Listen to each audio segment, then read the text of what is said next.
इस सेगमेंट में हम लोग डिस्कस करने वाले हैं कुछ मोस्ट इंपॉर्टेंट ऑब्जेक्टिव टाइप के क्वेश्चंस और उसके आंसर्स। ये जितने भी क्वेश्चंस आंसर्स हम लोग डिस्कस करने वाले हैं ये सब आपके बीएससी सेकेंड सेमेस्टर फिजिक्स का जो पेपर होता है thermal physics and semiconductor devices, उसमें भी जो पार्ट बी यानी सेमीकंडक्टर डिवाइसेस यानी इलेक्ट्रॉनिक्स का है उसमें यूनिट नंबर 7 ट्रांजिस्टर से रिलेटेड है।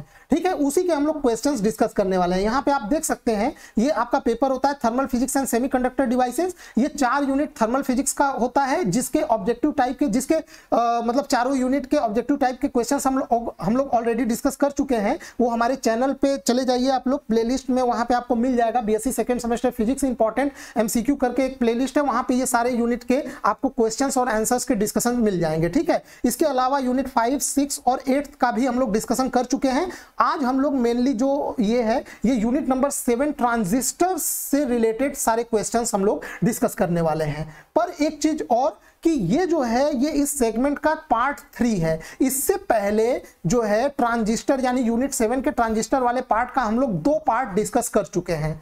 मैं आपको रिकमेंड करूंगा कि पार्ट 1, खासकर इसका जो पार्ट 1 मैंने डिस्कस किया है उसको जरूर देखिएगा। वो इसलिए क्योंकि पार्ट 1 में हमने ये ट्रांजिस्टर के कॉन्सेप्ट वाले पार्ट को भी डिस्कस किया है। अगर आपको ट्रांजिस्टर रिलेटेड कॉन्सेप्चुअल किसी भी प्रकार का प्रॉब्लम है या ट्रांजिस्टर समझ में नहीं आता है तो ये जो 3 वीडियो की सीरीज है उसमें पहला वाला पार्ट जरूर जाके देखिएगा। वो करीब 39 मिनट का वो वीडियो है, उसके लेंथ पे मत जाइएगा। उसमें जो क्वालिटी डिस्कशन हमने किया है ट्रांजिस्टर के कॉन्सेप्चुअल पार्ट पे वो आपको कहीं नहीं मिलेगा। तो आप लोग फर्स्ट पार्ट देखने के बाद ही यहाँ पे आइएगा। पहले फर्स्ट पार्ट देखिए, सेकंड पार्ट, फिर थर्ड पार्ट। फर्स्ट पार्ट में हमने 25 क्वेश्चन डिस्कस किए हैं, सेकंड पार्ट में भी 25 क्वेश्चन, टोटल 50 क्वेश्चन का डिस्कशन हो चुका है। और आज के सेगमेंट में हम लोग 50 से आगे लगभग 25 प्लस हम लोग क्वेश्चन आज के इस वीडियो में डिस्कस करेंगे और ये लास्ट पार्ट है। यानी टोटल ट्रांजिस्टर से रिलेटेड हम लोग 75 plus most important questions discuss करने वाले हैं, या यूं कहिए कर चुके हैं इसी वीडियो के साथ। और ये सारे क्वेश्चंस आपके चाहे मेन एग्जाम हो, चाहे मिड टर्म एग्जाम हो, चाहे आप बीएससी के बाद चाहे हायर जो कोर्सेस हैं, चाहे एमएससी चाहे एमएससी टेक हुआ, जब आप लोग सीयूईटी पीजी ये सब का एग्जाम देंगे तो उन सभी एग्जाम्स में ये जितने भी क्वेश्चंस हैं ये सारे क्वेश्चंस उन एग्जाम्स में आने वाले हैं। समझ में आया? तो शुरू करते हैं हम अपने इस सेगमेंट को। ठीक है, तो जैसा कि मैंने बोला कि ये 50 क्वेश्चंस ये सब हम लोग ऑलरेडी डिस्कस कर चुके हैं। तो यहाँ पे हम लोग आ जाते हैं 51 क्वेश्चन से हम लोग इसमें डिस्कस करना है हमें आगे से। ठीक, यहाँ से तो यहाँ पे ये है क्वेश्चन नंबर 51।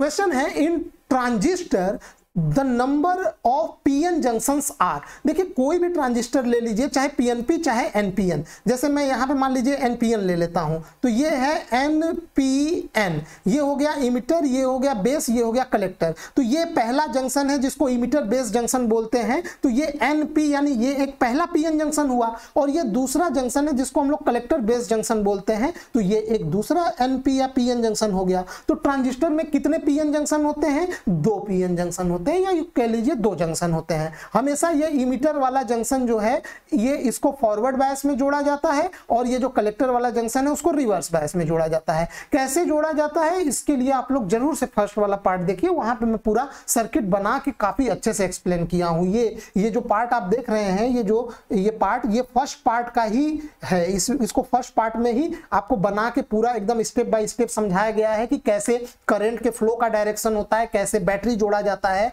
कैसे बाइसिंग होता है, कैसे करंट का डायरेक्शन हम निर्धारित करते हैं। समझ में आया ना? ये सब पूरा आप लोगों को बताया गया है। कैसे ये जो सिंबल में एरो है ये क्या दर्शाता है, ठीक है, सिंबल कैसे बनाते हैं, ये सारा कुछ डिस्कस वहां पे किया गया है। ठीक, अब हम लोग आते हैं क्वेश्चन नंबर 52 की ओर। क्वेश्चन नंबर 52 बोल रहा है ए transistor is a dash operated devices. तो ये शायद रिपीट हो रहा है। जो ट्रांजिस्टर होता है वो करंट ऑपरेटेड डिवाइस होता है, याद रखिएगा। ट्रांजिस्टर में वोल्टेज ऑपरेटेड डिवाइस नहीं होता है, करंट ऑपरेटेड डिवाइस होता है।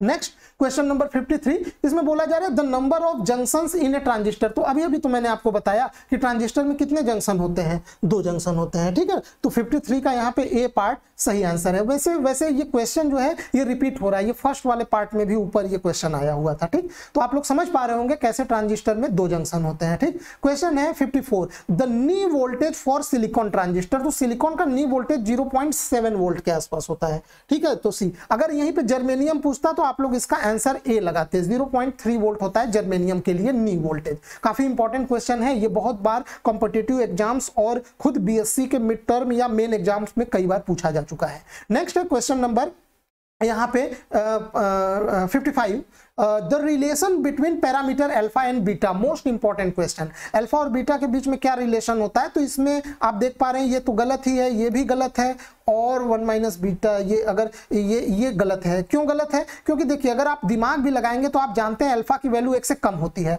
अब यहाँ बटे में 1 माइनस बीटा है तो 1 माइनस बीटा 1 से कम आएगा। अब 1 से कम किसी क्वांटिटी से आप बीटा में भाग देंगे तो वो 1 से बहुत ज्यादा आ जाएगा, यानी इस फॉर्मूले के अनुसार अल्फा की वैल्यू 1 से ज्यादा आ रही है, जो कि गलत है। अल्फा की वैल्यू 1 से कम आती है, और वहीं उल्टा होता है बीटा में, बीटा की वैल्यू 1 से बहुत ज्यादा होती है। तो यहाँ पे देखिए 1 माइनस अल्फा है, तो 1 में से अल्फा घटेगा तो जो भी आएगा 1 से कम आएगा। अब 1 से कम किसी क्वांटिटी से अल्फा में भाग देंगे तो वो 1 से बहुत ज्यादा आ जाएगा, यानी बीटा का मान 1 से बहुत ज्यादा होगा। ये सेकेंड वाला पार्ट, ये सी पार्ट सही है। वैसे भी आपको ये फॉर्मूला याद रखना है, ठीक है ना। यहाँ पे देखिए ये फॉर्मूला मैंने मेंशन किया है, ये फॉर्मूला आपको ये और ये गामा में भी ये याद रखना है। अल्फा बीटा गामा आपको पता है ना। अल्फा क्या है? ये करंट गेन होता है कॉमन बेस मोड में, और बीटा क्या होता है? ये करंट गेन होता है कॉमन इमिटर मोड में, और गामा क्या होता है? गामा जो होता है वो करंट गेन होता है इन कॉमन कलेक्टर मोड में। समझ में आया? तो इनके बीच में ये रिलेशन यहाँ पे दिया गया है, इसको नोट डाउन कर लीजिएगा, ठीक। आगे बढ़ते हैं क्वेश्चन नंबर 56 की ओर। क्वेश्चन नंबर 56 में बोला जा रहा है if the value of beta for a transistor is 24 then the value of alpha. तो यही फॉर्मूला लगाइए ना, यहीं पे दिया ही हुआ है आपको, बीटा दिया हुआ है, अल्फा का मान निकालना है, तो बीटा 24 रख दीजिए, बटे में अल्फा 1 माइनस अल्फा। अब यहाँ से आप इसको मल्टीप्लाई करके केवल एक ही अननोन अल्फा है, आप अल्फा का मान निकाल लीजिए, और यहाँ पे आप खुद कमेंट करके बताइए कि इसका क्या आंसर आ रहा है। मैं यहाँ पे नहीं बताऊंगा क्योंकि इतना तो कैलकुलेशन आप करिए ही।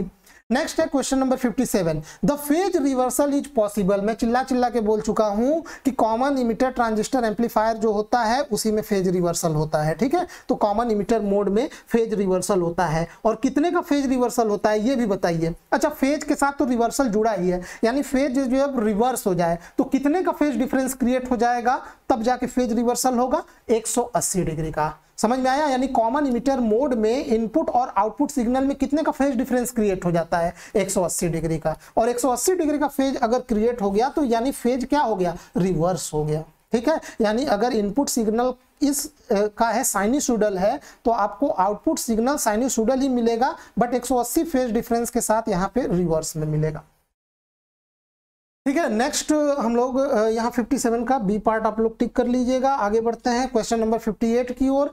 The correct symbol of NPN transistor, तो ये तो मैं बता ही चुका हूँ, नोट्स वाले सेगमेंट में भी आप लोग देख ही चुके होंगे। एनपीएन ट्रांजिस्टर, तो देखिए एनपीएन ट्रांजिस्टर आप कैसे पहचानेंगे? यहाँ पे ये कलेक्टर को नीचे कर दिया है, इमिटर को ऊपर, कोई बात नहीं, हमें डरना है ही नहीं। हम इतना जानते हैं कि एनपीएन ट्रांजिस्टर में जो करंट का डायरेक्शन होता है, यानी एरो जो होता है वो बेस से इमिटर की ओर होता है, तो ये ज्यादा सही लग रहा है। यहां पे इमिटर से बेस की ओर बना दिया है, तो ये एनपीएन नहीं, ये पीएनपी ट्रांजिस्टर है, और यहां पे ये इनकरेक्ट है, ठीक है। तो इसका सही आंसर क्या हो जाएगा? 58 का सही आंसर हो जाएगा ए पार्ट। अगर वही पीएनपी बोलता तो आप बी पार्ट पे सही करते हैं। नेक्स्ट है, देखिए पूछ ही लिया, अगले क्वेश्चन में बोल दिया the correct symbol of PNP transistor. तो चलिए, पीएनपी ट्रांजिस्टर में जो करंट फ्लो करता है, या यूं कहिए जो होल का मूवमेंट होता है, वो इमिटर से बेस की ओर होता है। तो इमिटर से बेस की ओर जो सिंबल है, एरो है, वो इसी में बना है, और ये तो एनपीएन ट्रांजिस्टर का है, और ये इनकरेक्ट है। तो 59 का जो सही आंसर है वो बी पार्ट हो जाएगा। आगे बढ़ते हैं क्वेश्चन नंबर 60 की ओर। The alpha parameter of transistor is 0.95, it is used in common emitter circuit, then the maximum current gain will be. अब देखिए यहाँ पे अल्फा का मान दिया है, और अल्फा आप जानते हैं कॉमन बेस कॉन्फ़िगरेशन में करंट गेन होता है। अब कॉमन इमिटर में करंट गेन पूछ रहा है, तो कॉमन इमिटर का करंट गेन क्या होता है? बीटा होता है। तो अल्फा दिया है, आपको बीटा निकालना है, तो निकाल लीजिए। बीटा बराबर अल्फा बटे 1 माइनस अल्फा वाले फॉर्मूले से अल्फा का मान रख दीजिए, बीटा का मान निकल आएगा, और जितना भी निकल के आएगा, चूंकि बीटा का मान है तो आमतौर पे 1 से ज्यादा ही आएगा। तो जो भी आएगा आप लोग इसको कमेंट में बताइएगा कि 60 का कौन सा पार्ट सही है।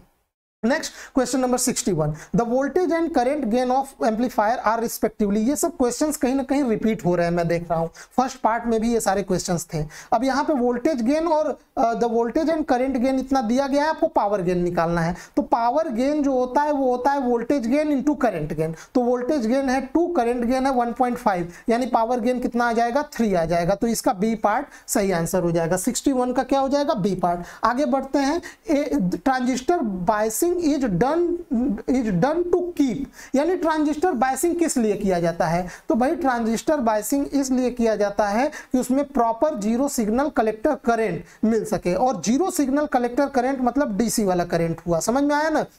बायसिंग एसी सिग्नल लगाने से पहले की प्रक्रिया है, तो इसका ए पार्ट सही होगा। अल्टरनेटिंग करंट अगर आ गया तो इसका मतलब आप उसको बायसिंग के बाद आप एम्पलीफिकेशन में उसको यूज कर रहे हैं, तो ये नहीं होगा। समझ में आया? बाकी दोनों ये इररिलेवेंट है। Next question, if the temperature increases the value of VBE decreases. ये सारे क्वेश्चन रिपीट हो रहे हैं।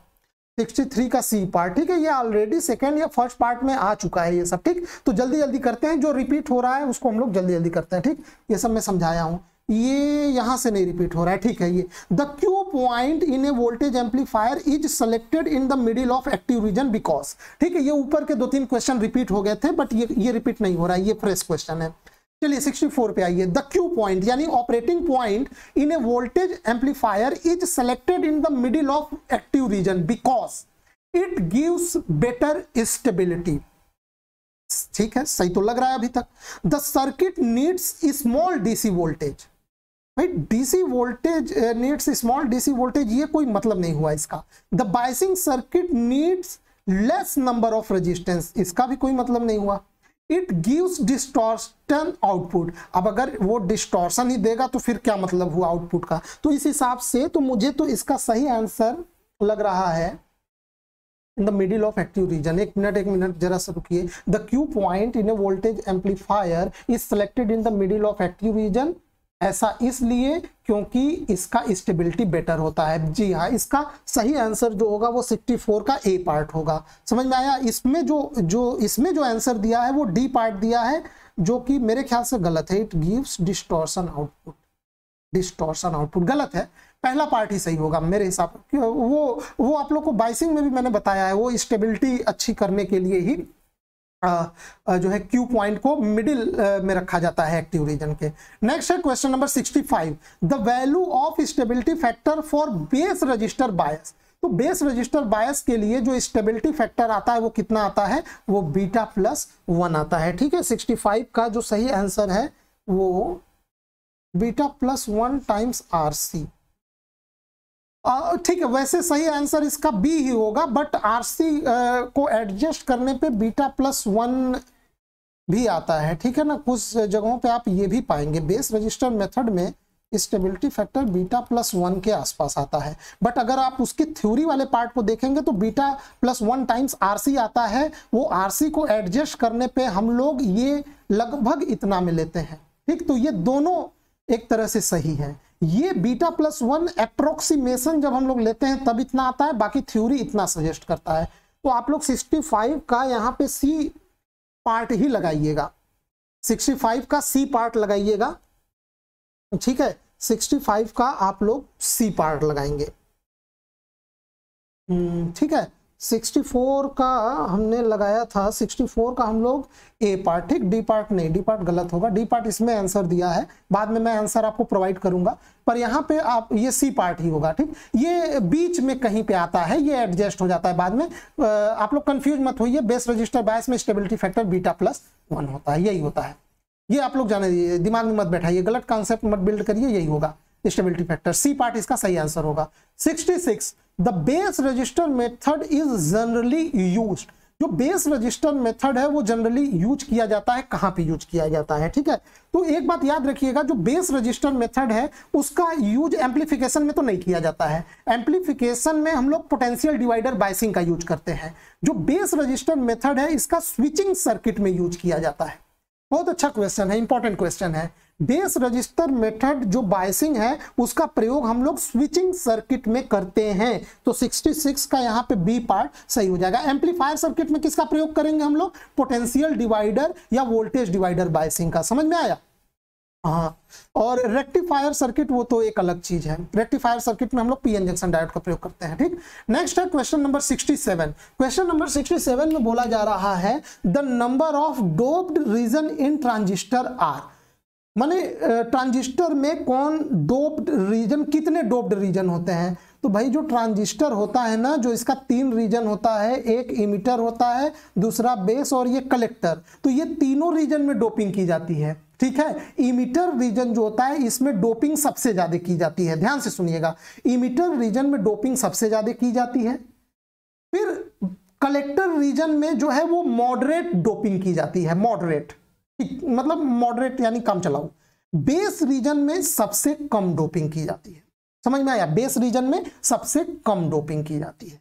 इसके अलावा मैं एरिया पे भी बात करता हूं, जो सरफेस एरिया सबसे ज्यादा रखा जाता है वो कलेक्टर का रखा जाता है, उससे कम होता है इमिटर का, और जो सबसे कम सरफेस एरिया होता है, जो सबसे पतला रीजन होता है वो बेस का होता है, ठीक है ना। ये सब चीजें आप लोग याद रखिएगा। तो यहाँ पे ये जो तीनों रीजन है उनमें डोपिंग की जाती है, तो 67 का सही आंसर हो जाएगा सी पार्ट। 68 क्वेश्चन है the thinnest part of transistor. देखिए अभी मैंने बताया सबसे थिनेस्ट पार्ट यानी सबसे पतला पार्ट क्या होता है? बेस। अच्छा, सबसे थिक पार्ट, सबसे मोटा, सबसे चौड़ा यानी सबसे बड़ा पार्ट क्या होता है? कलेक्टर, समझ में आया? और सबसे पतला ये होता है इमिटर, इन बिटवीन होता है, बीच में। आगे बढ़ते हैं क्वेश्चन नंबर 69 की ओर। क्वेश्चन नंबर 69 बोल रहा है which one is correct value of current gain alpha. सुनिए, अल्फा क्या होता है? करंट गेन, किसमें? कॉमन बेस में। तो अगर बेस ही कॉमन हो गया तो आप आउटपुट कहां से लेंगे? कलेक्टर से लेंगे, और इनपुट कहां से देंगे? इमीटर से देंगे। कैसे मैं बता रहा हूं, समझ रहे हैं ना? ऐसे ही कॉन्सेप्ट बनता है। अल्फा जो है वो करंट गेन होता है कॉमन बेस मोड में। अगर बेस कॉमन हो गया तो अब बचा कलेक्टर और इमीटर, और आउटपुट हमेशा आप कलेक्टर से लेंगे, तो इनपुट कहां से देंगे? इमीटर से। तो इनपुट करंट क्या हो गया? Emitter current. आउटपुट करंट क्या हो गया? Collector current. अब करंट गेन होता है आउटपुट करंट बटे इनपुट करंट, ठीक। ये चेंज यहां पे लगा दीजिए, चेंज इन, कोई दिक्कत नहीं है, डेल्टा चेंज को दर्शाता है। और उस दौरान क्या कांस्टेंट रहता है? उस दौरान कांस्टेंट रहता है V69, यहाँ पे VCB collector to base voltage जो है वो कॉमन मतलब आउटपुट वाला वोल्टेज उस दौरान कांस्टेंट रहता है, कलेक्टर टू बेस वाला। तो देख लीजिए कौन सा है, मेरे ख्याल से ये पहला वाला पार्ट ही सही है, ठीक।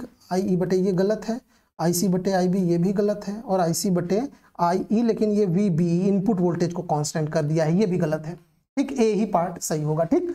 आगे बढ़ते हैं क्वेश्चन नंबर 70 की ओर। क्वेश्चन नंबर 70 एक फॉर्मूला है, इसका थ्योरी मैं बाद में करवाऊंगा, ठीक है। ये आप लोग डायरेक्ट याद रख लीजिए, इसकी थ्योरी काफी लेंदी है, यहाँ पे कराऊंगा तो आप लोगों को समय लग जाएगा, ठीक है, ज्यादा वीडियो लेंदी हो जाएगा। इस फॉर्मूले को फिलहाल आप याद रखिएगा, ये पार्ट सही है, ठीक है। ICU बराबर 1 प्लस बीटा टाइम्स ICBO होता है, तो CBO को बटे में कर दिया है, तो ठीक है, ये भी सही है, ठीक है। तो 70 का यहाँ पे सी पार्ट सही आंसर हो गया। 71 की ओर बढ़ते हैं।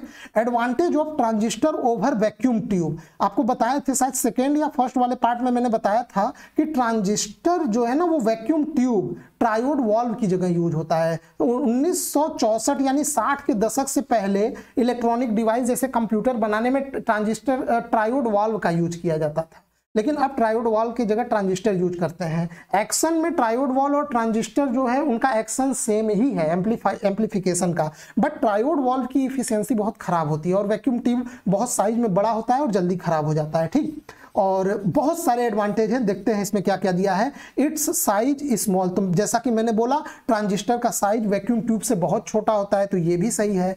वेरी लॉन्ग लाइफ, बिल्कुल सही बात है, ट्रायोड वॉल्व बहुत जल्दी यानी वैक्यूम ट्यूब बहुत जल्दी खराब होता था, तो ट्रांजिस्टर की लाइफ ज्यादा होती है। लैक ऑफ हीटर, हाँ ये भी बिल्कुल सही है, जो वैक्यूम ट्यूब है वो बहुत जल्दी गर्म होकर खराब हो जाता है, जबकि ट्रांजिस्टर में ऐसी बात नहीं है। देखिए पहले जो कंप्यूटर बनाए जाते थे वैक्यूम ट्यूब या ट्रायोड वाल्व यूज करके ना, तो साइज इतना ज्यादा बड़ा होता है ट्रायोड वाल्व का कि एक कंप्यूटर बनाने में एक बड़ी बड़ी बिल्डिंग का जगह पूरा लग जाता था, और उसमें ट्रायोड वॉल्व इतना जल्दी खराब होते थे कि उस कंप्यूटर को हमेशा मेंटेनेंस करने के लिए 15-20 आदमी लगे रहते थे। हमेशा उसके ट्रायोड वॉल्व को रिप्लेस करना पड़ता था। ठीक, ये सब मैं इसलिए बता रहा हूं क्योंकि आप ट्रांजिस्टर का आप एडवांटेज ट्रायोड वॉल्व यानी वैक्यूम ट्यूब पे समझिए कि क्या एडवांटेज है। तो इसका लास्ट पार्ट ही होगा। ठीक है, 71 का लास्ट पार्ट आंसर होगा। बढ़ते हैं 72 की ओर। 72 क्वेश्चन क्या बोल रहा है? The collector current is 10 milliampere. ठीक है, कलेक्टर करंट कितना है? 10 मिली एम्पियर है।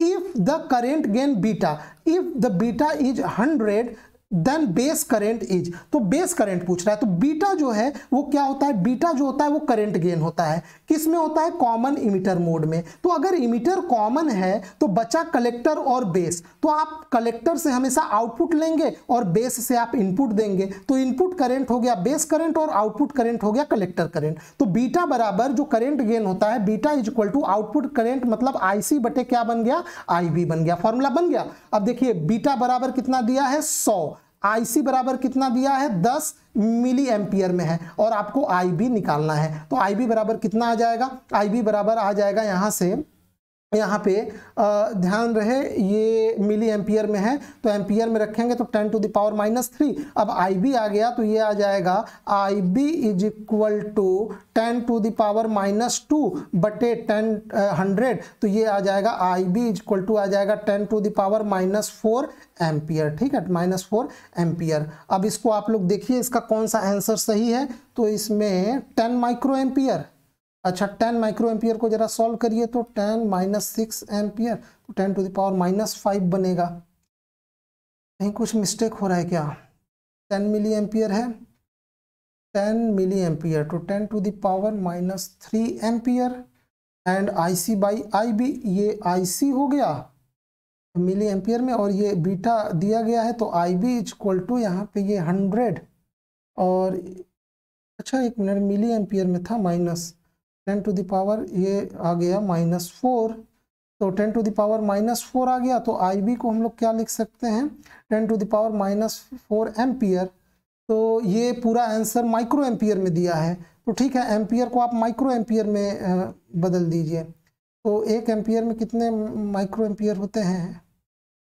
एंड यहाँ पे कुछ तो मिस्टेक है। अब सॉल्व करने में तो हमारे कोई मिस्टेक नहीं है, शायद आंसर में है। देखिए कोई दिक्कत है नहीं। यहाँ पे एक बार फिर से देखिए बीटा बराबर IC बटे IB, तो यहाँ पे IB हमें बेस करंट निकालना है तो वो IC बटे क्या हो जाएगा? बीटा, और IC है 10 यहाँ पे मिली एम्पियर में है और बीटा कितना दिया गया है? 100। तो यहाँ पे ये आ जाएगा 0.01 मिली एम्पियर, यहाँ पे ये मिली एम्पियर में आ गया तो ये हो जाएगा 0.1 मिली एम्पियर। अब इसको माइक्रो एम्पियर में बदलिए तो ये 0.1 मिली एम्पियर से एम्पियर में बदलिए तो ये 10 टू द पावर -3 एम्पियर हो जाएगा। अब 1 एम्पियर में कितने माइक्रो एम्पियर होते हैं? तो ये माइक्रो ना, हाँ, तो 10 to the power 6 microampere हो जाएगा। तो ये आ जाएगा 0.1 इंटू 10 टू द पावर कितना आ गया? 3 माइक्रो एम्पियर, तो 10 टू द पावर 3 और ये 100, तो ये यहाँ से तो 100 माइक्रो एम्पियर आ रहा है। ठीक, पर आंसर 10 दिया है तो पता नहीं शायद मुझे कैलकुलेशन करने में गलती हो रहा है या फिर इन्होंने आंसर ही गलत दिया है। मेरे हिसाब से तो 100 माइक्रो एम्पियर आ रहा है। आप लोग जरा सॉल्व करके देखिएगा कितना आ रहा है। ठीक है, और कमेंट करिएगा। मैं भी गलत हो सकता हूँ, जल्दबाजी में यहाँ पे कैलकुलेशन में गलती हो सकता है, मुझसे भी ऐसी बात नहीं है।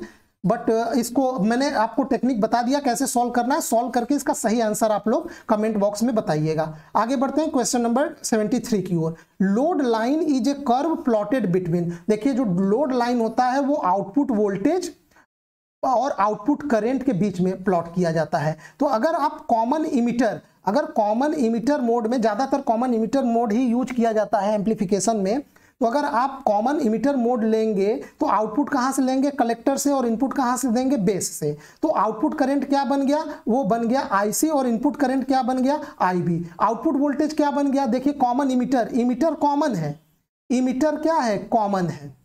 इमिटर कॉमन, तो कलेक्टर टू इमिटर यानी VCE आउटपुट वोल्टेज बनेगा और ये कलेक्टर टू बेस यानी VCB इनपुट वोल्टेज बनेगा। तो चलिए ग्राफ बनाइए। आउटपुट वोल्टेज क्या है VCE, आउटपुट करंट क्या है IC। तो IC वर्सेस VCE जहां दिखाई दे रहा है वही आपका आंसर हो जाएगा, यानी 73 का डी पार्ट आंसर हो जाएगा। अच्छा, इनपुट अगर कर्व पूछता तो इनपुट कर्व किसके किसके बीच में बनता? इनपुट कर्व बनता इनपुट वोल्टेज यानी VCB और इनपुट करंट क्या हो जाएगा?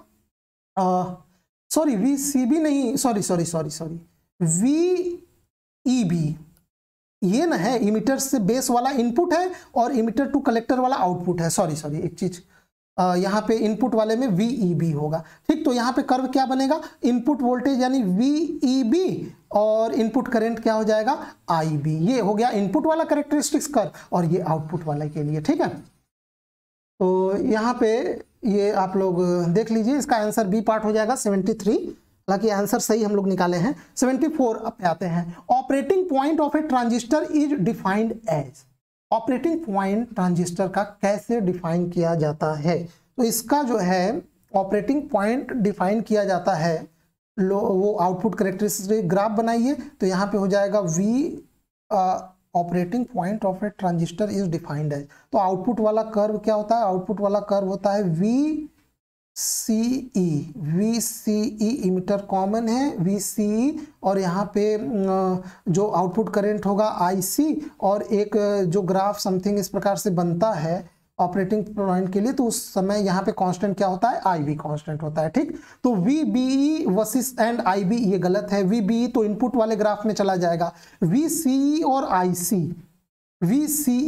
IC वैसे ऑपरेटिंग पॉइंट के लिए जो पैरामीटर चाहिए होता है बेस करंट, आउटपुट वोल्टेज, और जो उस दौरान कांस्टेंट होता है ये चाहिए होता है। यानी वैसे ऑपरेटिंग पॉइंट में तो तीनों पैरामीटर चाहिए होता है, VCE, IB और IC, बट जिस हिसाब से यहां पूछ रहा है ना, वहां पे आपको ये डी पार्ट ही बताना पड़ेगा, क्योंकि ऑपरेटिंग पॉइंट में ना आपको वो करंट भी बताना पड़ता है इनपुट वाले पे, जिस पर्टिकुलर इनपुट करंट पे आप वो मतलब जिस पर्टिकुलर इनपुट करंट को आप कांस्टेंट रख के वो ग्राफ, आउटपुट वाला ग्राफ प्लॉट किए हो, उसको भी बताना पड़ता है ऑपरेटिंग पॉइंट में। ठीक है ना, तो 74 का जो आंसर होगा वो डी पार्ट ही होगा। मैं क्या कह रहा हूं आप समझ रहे हैं? ये बात सही है कि आउटपुट कैरेक्टरिस्टिक्स VCE और IC के बीच में यानी आउटपुट वोल्टेज और आउटपुट करंट पे बनेगा, लेकिन बात जब आती है ऑपरेटिंग पॉइंट पे, तो जब ये आउटपुट कर्व बनाया जाता है यानी VCE और IC का वेरिएशन बनाया जाता है, तो उस समय इनपुट करंट यानी IB को कांस्टेंट रखा जाता है,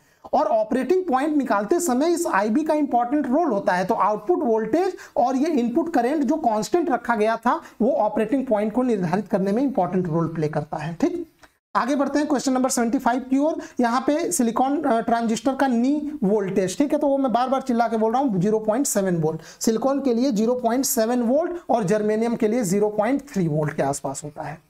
ठीक, आगे बढ़ते हैं क्वेश्चन नंबर 76 की ओर।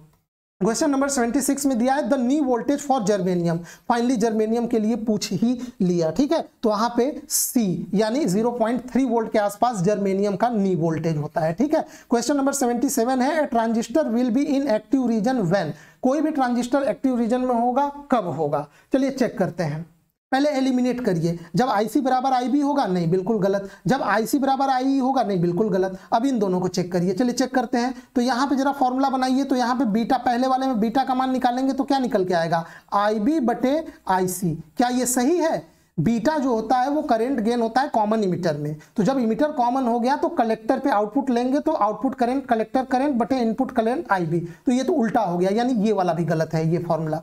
अब बचा ये बी पार्ट। बी पार्ट में आप बीटा निकालेंगे तो क्या निकल के आएगा? वो IC बटे IB आएगा, जो कि सही है, न कि ये वाला सही है जो कि ए में दिया था। यानी इसका सही आंसर क्या हो जाएगा? इसका सही आंसर हो जाएगा बी पार्ट, यानी 77 का सही आंसर हो जाएगा बी पार्ट। ठीक है, तो यहाँ पे ये हम लोगों ने ये ट्रांजिस्टर वाला पार्ट जो यूनिट नंबर 7 का है BSc सेकेंड सेमेस्टर फिजिक्स के पेपर का, thermal physics and semiconductor devices, semiconductor devices यानी इलेक्ट्रॉनिक्स। तो इसमें जो ट्रांजिस्टर वाले सेगमेंट से रिलेटेड हम लोगों ने टोटल 77 क्वेश्चन डिस्कस किया, और ये 77 क्वेश्चंस का डिस्कशन 3 पार्ट में है, ठीक है ना, part A, part 2, part B. जो अगर आप हमसे पूछेंगे सबसे इंपॉर्टेंट कौन सा पार्ट है, तो सबसे इंपॉर्टेंट है पार्ट 1। पार्ट 1 आप जरूर देखिएगा। पार्ट 1 देखने के बाद आप ट्रांजिस्टर का एक भी क्वेश्चन गलत कर दे ऐसा कभी नहीं होगा। समझ में आया ना, पूरा कॉन्सेप्ट आपका क्लियर करा दिया गया है ट्रांजिस्टर पे, ठीक। तो यहाँ पे ये सेगमेंट खत्म होता है। आई होप आपको ये पूरा सेगमेंट बहुत ही अच्छा लगा होगा। अगर आपको अच्छा लगा तो भी कमेंट करिएगा, अगर नहीं अच्छा लगा तो भी कमेंट करिएगा कि हमें और क्या सुधार करना चाहिए, ठीक है ना। तो बस इस वीडियो में बस इतना ही। वीडियो देखने के लिए आपका बहुत बहुत धन्यवाद। अच्छा, एक चीज और मैं बता दूं कि इसमें बहुत सारे ऐसे आंसर हैं, जब आप इससे मिलाएंगे पूरा तो आपको पता चलेगा कि बहुत से आंसर गलत दिए हुए हैं, कई जगह मिस प्रिंटिंग है, टाइपिंग मिस्टेक भी है, ठीक। तो डिस्कशन के समय में जो आंसर बताया हूं आप उसी आंसर को सही मान के चलिएगा। इसमें कई आंसर गलत दिए हुए हैं, ठीक है, उसको आप लोग करेक्ट कर लीजिएगा, ठीक। तो वीडियो देखने के लिए आपका बहुत बहुत धन्यवाद।